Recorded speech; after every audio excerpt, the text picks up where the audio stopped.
Hello, I'm Charge42, and this is TeamBN's Speedrun Marathon submission video for Mega Man Battle Network 1. Mega Man Battle Network is an action role-playing series released for the Game Boy Advance between 2001 and 2006, and is now being re-released on the Wii U Virtual Console. More and more people are getting into Battle Network every day. While not a side-scrolling platformer, this is a Mega Man game, so you can count on a cast of familiar characters like Gutsman, Roll, and Proto Man, as well as great gameplay and awesome tunes.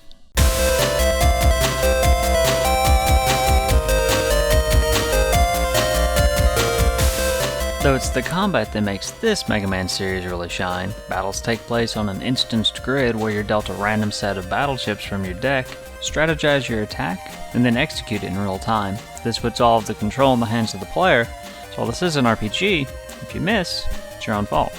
Likewise, every enemy attack can be dodged. It all comes down to knowing enemy patterns, effective use of battle chips, and skillful player reactions. Speaking of battle chips, finding new and powerful ones to build ever better folders is one of my favorite things about these games. Tri-Spear, Quake, High Cannon, Dash Attack, Wave, the list goes on. There's tons of these, and picking the best one for each encounter, then tailoring your folder accordingly, is a large part of the routing for the speedrun. As each battle chip is a unique attack, no one chip will solve every battle, so you get to use a variety throughout the run, though some more than others.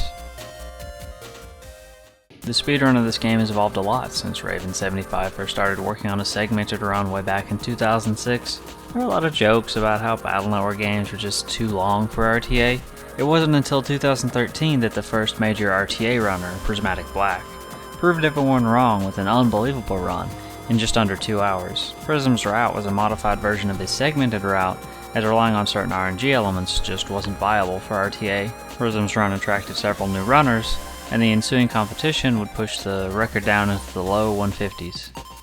It was then that everything would change. As Prism was grinding to break the record yet again, TL Plexa, a Golden Sun runner, was watching as Prism reset over and over due to unfavorable RNG. Plexa, familiar with how RNG is typically handled on the GBA, tested a couple theories over the next few days. He found that by restarting the game and buffering your movement, you could manipulate Mystery Data spawn locations. A small thing, but one with big implications. It's such a simple trick, but through clever application, it has allowed us to crack this game wide open and do things we never thought possible. It was not unlike when wrong warping was found in Ocarina of Time. Remember when I said Prism had to drop certain segmented strats for his RTA route? Well, those are viable now. But I'd be remiss if I didn't talk about the duality of the game. In this universe, Mega Man, rather than a robot, is an artificial intelligence called the Network Navigator, or NetNavi. The world is full of disconnected networks, and it's up to Mega Man's human operator, Lan Hikari, to bridge the gap and transport Mega Man from one dungeon to the next. Lan's grandfather, Dr. Tadashi Hikari, invented what is basically the internet.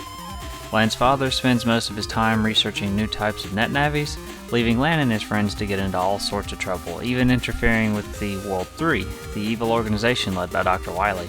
The plot of the first game revolves around the World 3's pursuit of the super programs and Lan and Mega Man's attempt to stop them and their endgame.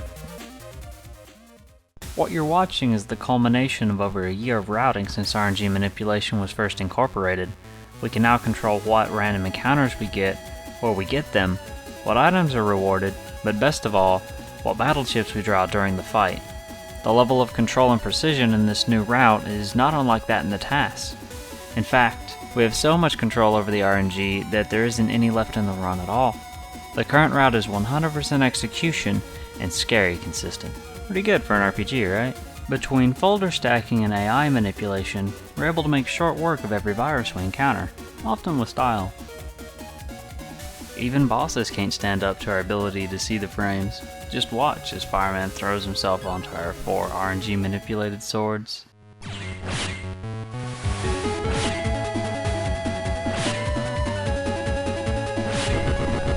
And Magic Man?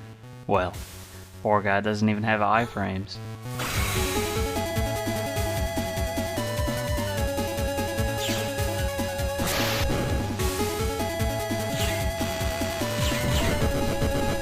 There is one last trick though, a glitch used only twice in the run. If you pause on the same frame that you step onto a cutscene trigger, you can skip that cutscene. Some cutscenes have battles tied to them. One of those battles is the final boss. Watch.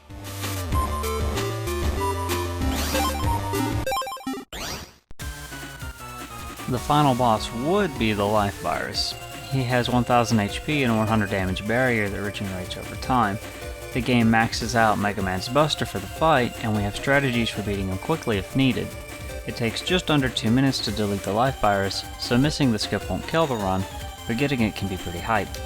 The battle is quite climactic, so it's a win-win either way. The estimate includes missing the skip.